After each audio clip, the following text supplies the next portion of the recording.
Dans ce cours, nous allons voir comment insérer des colonnes et des lignes et comment les supprimer donc sous Excel 2010. Alors j'ai ici un exemple avec deux tableaux et je souhaite rajouter par exemple un élève et une matière. Alors pour cela, il faut déjà que je sache donc entre quelle et quelle colonne je veux insérer celle-ci. Alors, admettons que je veuille l'insérer entre Sylvain et Marie.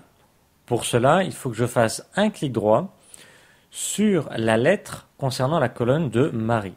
C'est-à-dire que quand on insère une colonne, automatiquement, elle s'insère à gauche de là où on fait le clic droit.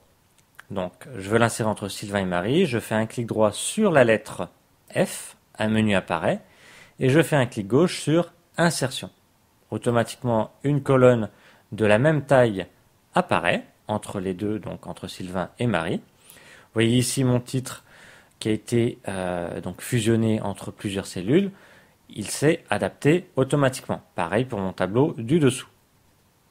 Je n'ai plus qu'à rajouter donc mon titre, et étant donné que là, ici, dans la ligne de titre, ligne 3, j'avais écrit donc mes textes en gras et centré.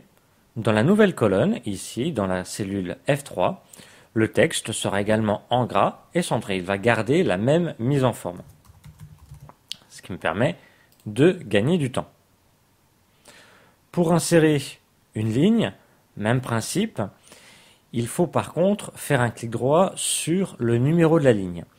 À savoir que, autant pour une colonne, quand on fait un clic droit sur une lettre, elle se crée à sa gauche. Et quand on insère une ligne, quand on fait un clic droit par exemple sur le 8, elle va s'insérer au-dessus, c'est-à-dire entre la 7 et la 8, au-dessus de musique. Je fais un clic droit sur le 8, sur la ligne 8, et je vais cliquer sur Insertion. Et automatiquement, vous voyez, ça m'insère une ligne juste au-dessus.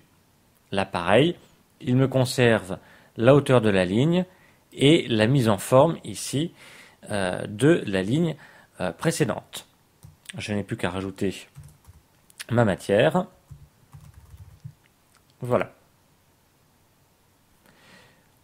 Pareil donc pour le tableau suivant, je fais un clic droit sur le 22 puisque je veux une ligne au-dessus de musique, donc un clic droit et insertion.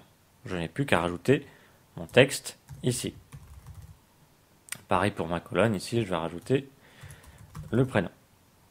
Voilà. Donc je récapitule, pour insérer une colonne, si je veux l'insérer par exemple entre ici Magali et Sylvain, je fais un clic droit sur le E, sur la lettre, et je fais insertion.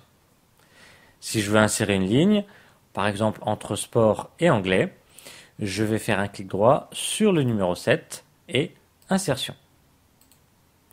Pour supprimer une ligne ou une colonne, c'est le même principe. Je fais un clic droit sur la lettre de la colonne que je veux supprimer et je fais un clic gauche sur supprimer. Même principe pour la ligne. Je fais un clic droit sur le numéro de la ligne concernée et je fais un clic gauche sur supprimer. Voilà, nous venons de voir comment ajouter et supprimer des colonnes et des lignes sous Excel 2010.